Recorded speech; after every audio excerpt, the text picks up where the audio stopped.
안녕하세요. 포유 환율연구소입니다. 지난 시간에 이어 미국 10년물 국채 금리가 1.7%를 돌파할 때 어떤 주식에 투자를 유의해야 되는지, 또 어떤 채권에 투자 유의가 필요한지에 대해서 여러분과 대화를 나누고자 합니다. 2020년 말 기준으로 국내 상장 기업 중에 약 50%는 영업이익으로 이자를 상하지 못합니다. 이게 한국은행 자료인데, 근데 이들 기업은 기준금리 0.75%, 지난번에 한국은행이 기준금리 0.25% 인상해가지고 현재 0.75%입니다.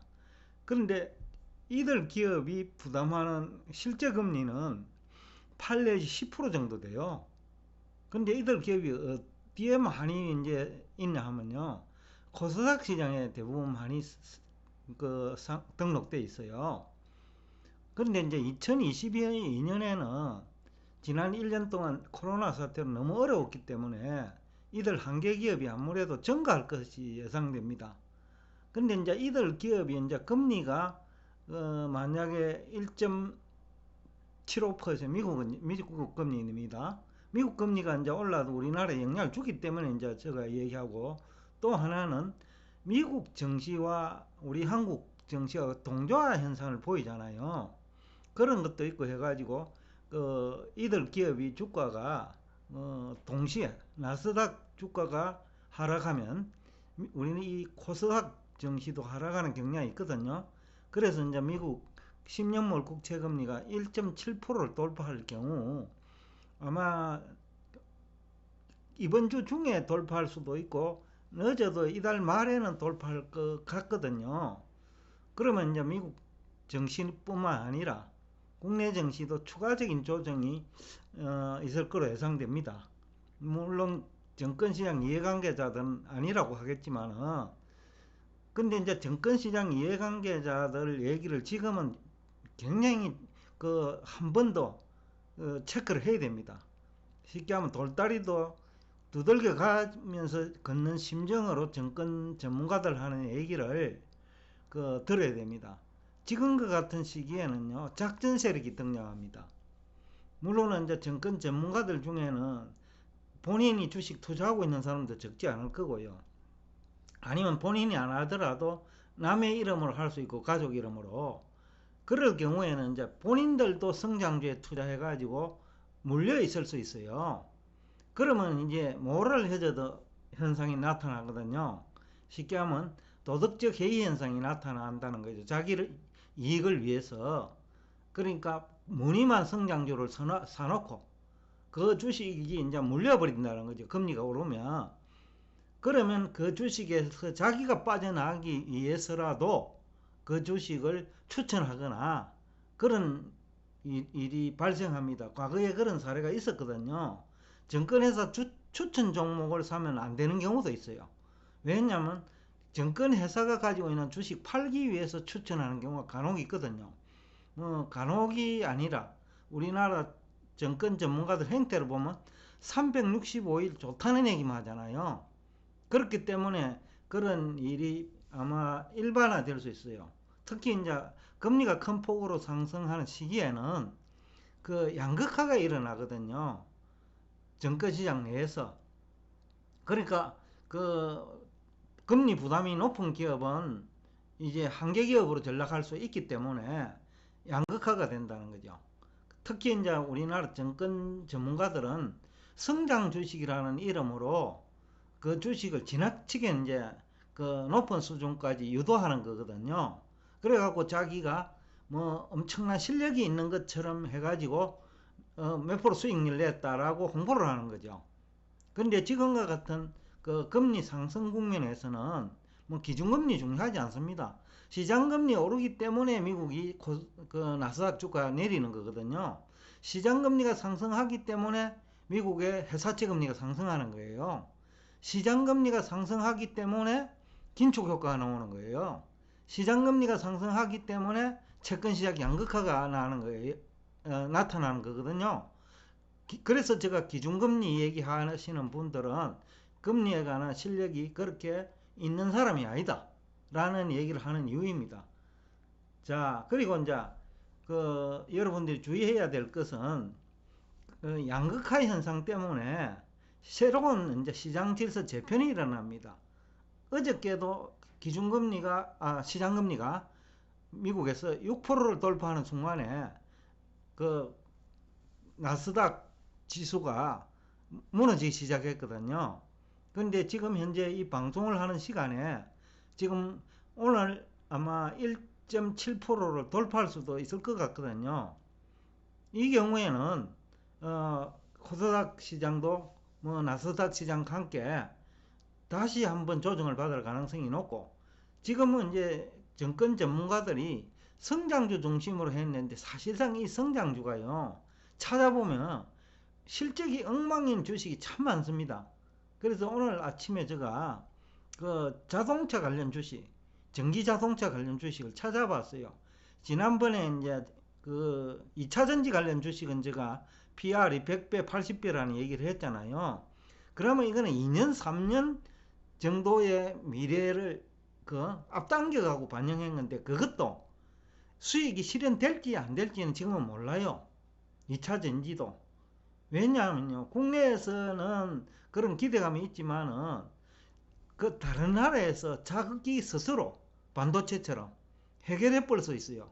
코로나 문제가 이제 확산되고 있기 때문에 변이 형태로 이제는 뭐 전염병이 일상화될 수도 있기 때문에 공급망 문제, 그죠?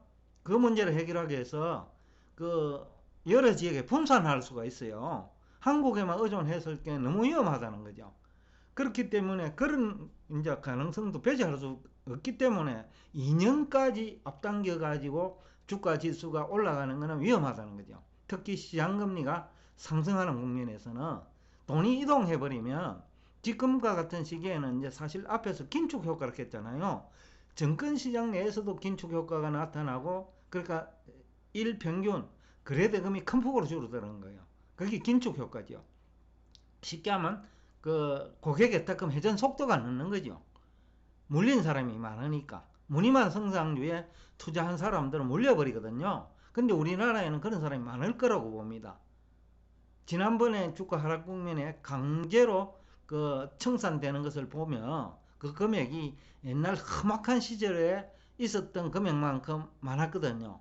그 얘기는 정권 전문가들이 무늬만 성장주를 대상으로 일반 투자자들을, 유튜브라는 어떤 과거에 없었던, 어떻게 보면 이게 무기입니다. 정권 전문가들한테는 다른 사람을 현혹시키는 그런 무기가 되기 때문에, 또 자기들이 성과급을 받거든요.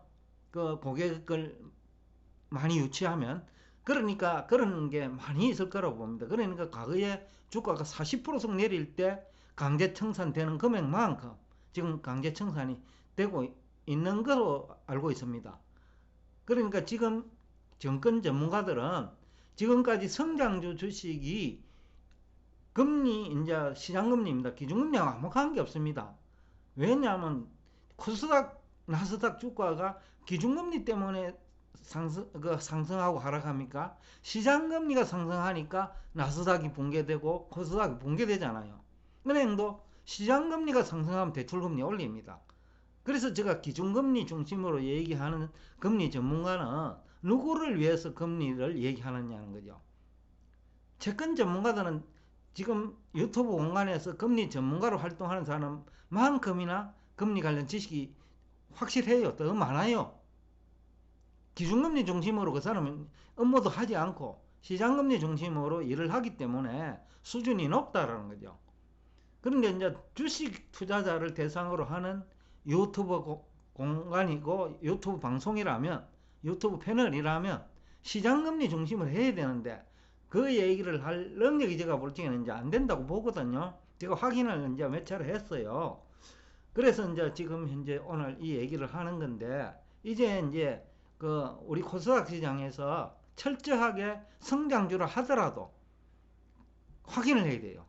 쉽게 하면 부채 비율은 얼마인지, 그죠? 부채는 얼마인지, 등급이 회사채가, 그 기업이 발행한 회사채가 A 등급인지 BBB 등급인지 그걸 확인하면 됩니다. 만약에 유튜브 공간에서 찾을 수 없다면 그 상장기업에 전화를 하면요, 담당자가 있습니다. 그분한테 확인하면 됩니다. 그러니까 이름 적어놓으면 돼요. 그 답변하는 사람, A등급 채권인지 B등급 채권인지 확인할 수 있어요. 그런 식으로 해가 여러분들이 돌다리도 두들겨가는 심정으로 접근해야 그 지금과 같은 시기에는 그 위험에서 노출되지 않을 수가 있어요. 왜냐하면 성장주라는 이름으로 그 올라가는 주식들은요, 한 20, 30% 빠지는 건 아무것도 아니거든요. 그래서 PR이 평균이 18배인데 PR이 40배, 50배 되는 건 주식이 많은 거예요, 지금요. 그런 것들은 얼마든지 50% 떨어질 수 있어요. 그렇기 때문에 외국인이 그 공매도를 많이 하는 거예요.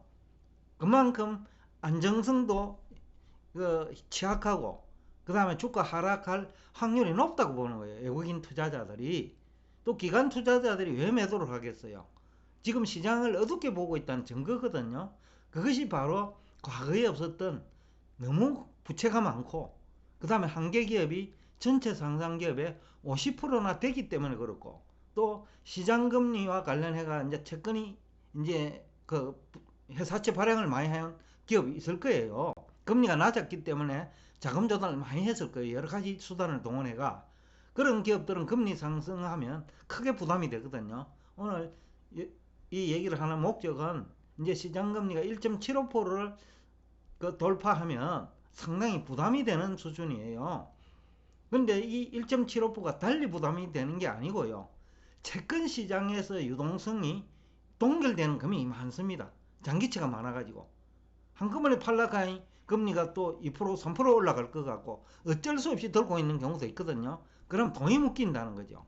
돈이 묶여버리면 주식시장도 묶이고 채권시장도 묶여버리면 기준금리 인상 효과보다 훨씬 크거든요. 그래서 제가 앞 시간에 시장금리 상승 이 자체가 대단한 긴축효과다라는 얘기를 했습니다.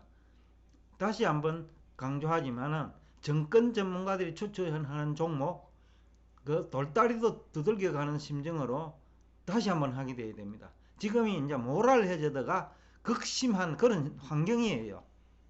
오늘도 끝까지 경청해 주셔서 대단히 감사합니다.